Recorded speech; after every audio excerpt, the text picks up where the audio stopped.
Assalamualaikum warahmatullahi wabarakatuh. Nama saya Dina Wandira dari kelas 10 IPS 1 nomor absen 13. Pada kesempatan kali ini saya akan membawakan materi tentang peradaban Amerika kuno.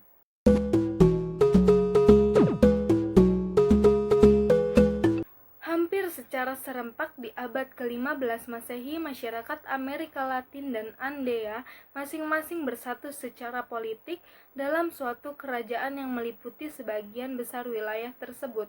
Dalam setiap wilayah, pendirian kerajaan dilakukan oleh komunitas baru, yang dari sini komunitas baru ini meluaskan dominion politiknya.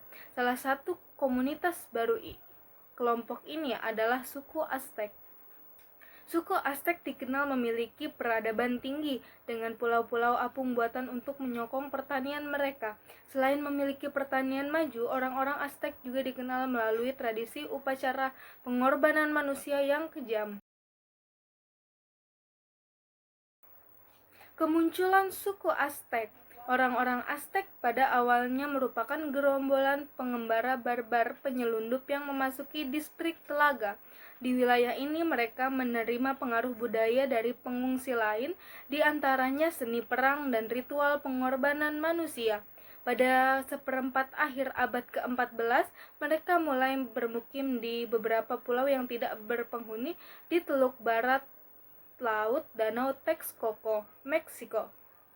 Oleh orang-orang Aztec, lingkungan baru yang tidak ramah ini dirubah menjadi wilayah yang layak huni dengan memangkas berlapis-lapis tumbuh-tumbuhan rimbun dan menjadikan lingkungan baru ini dapat diakses. Sampah-sampah tumbuhan tersebut lalu dirubah menjadi pulau-pulau apung buatan untuk bercocok tanam. Dengan kemauan kuat, orang-orang Aztec menjadi perencana kota dan agrikulturalis yang terampil. Selanjutnya mereka juga menjadi pedagang jarak jauh yang menggabungkan perdagangan dengan karya cerdas militer. Orang-orang Aztec menempuh jalan menuju kekuasaan militer dan politik melalui pengabdian selaku tentara bayaran bagi penguasa kerajaan Tepanek. Pada tahun 1428, orang-orang Aztec dari Tenochtitlan, salah satu dari dua kota Aztec, merampas kerajaan Tepanek di distrik Telaga yang turut mereka bangun sebagai tentara bayaran.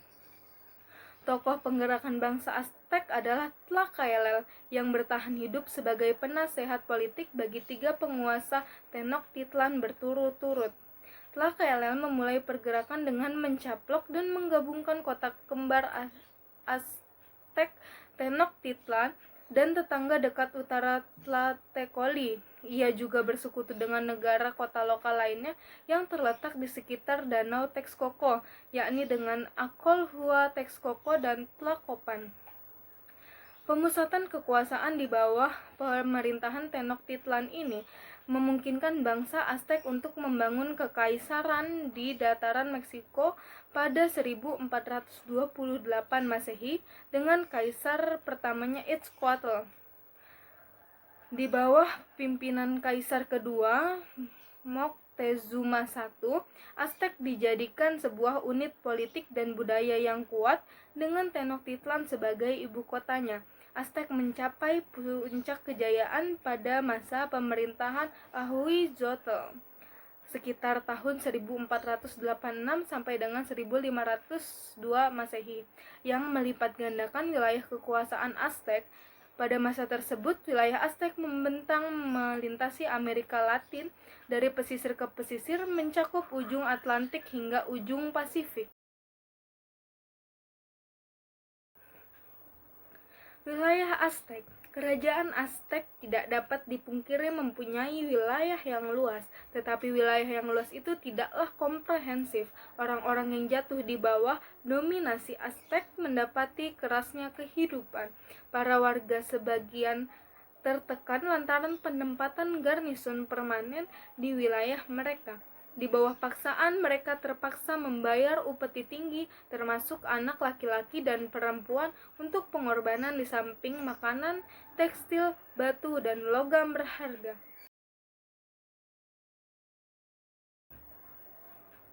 Kehidupan suku Aztec. Untuk wilayah Amerika Latin saat itu, bangsa Aztec dapat dikatakan mempunyai peradaban yang tinggi. Penduduk Aztec memenuhi kebutuhan pangan mereka dengan mengandalkan tanaman pangan yang dibudidayakan di sejumlah cinampas atau pulau buatan. Pulau-pulau apung tersebut dibangun di Danau Texcoco. Pasokan pangan itu juga disokong hasil pertanian dari daerah taklukan suku Aztec yang menghasilkan jagung, kacang buncis, kakao, bahan katun, serta hasil tambang seperti emas, perak, dan batu nefrit. Orang Aztec berdagang mengelilingi Meksiko hingga wilayah yang kini menjadi Amerika Serikat dan ke selatan menuju Kolombia. Mereka menjual barang-barang bernilai tinggi yang dibuat oleh para pengrajin seperti pakaian, perhiasan, perabot rumah tangga, dan peralatan upacara. Para pedagang membeli batu pirus dari orang Indian Pueblo di utara. Dari selatan didatangkan bulu unggas berwarna cerah yang digunakan untuk membuat mantel, kipas, hiasan kepala, dan hiasan perisai. Masyarakat Aztec tersusun secara militeristik. Semua pria muda harus berdinas sebelum ketentaraan mereka semenjak usia 17 hingga 22 tahun. Beberapa di antara mereka berdinas lebih lama apabila ia memang memiliki kemampuan. Orang-orang Aztec mengambil alih sistem kalender Amerika Latin dengan akurat, dan mereka mengkombinasikan agama leluhur mereka dengan agama pemukim terdahulu sehingga tercipta suatu panteisme dan ritual rumit seperti Hindu. Mereka juga membuat naskah yang tersusun dari piktogram-piktogram dan fonem-fonem permainan kata yang lebih praktis daripada piktograf-piktograf tradisional Amerika Latin, dan mereka menghasilkan beberapa karya puisi yang sangat introspektif.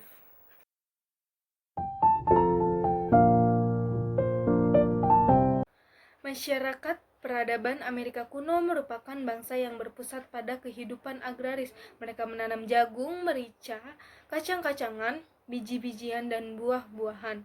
Kegiatan tersebutlah yang mendorong mereka untuk melakukan kegiatan bertani dan berdagang. Pada peradaban Amerika kuno ini, ilmu kedokteran menggunakan obat-obatan herbal. Suku Aztec memiliki sistem pendidikan dan ilmu yang lebih baik daripada yang dimiliki oleh bangsa Spanyol.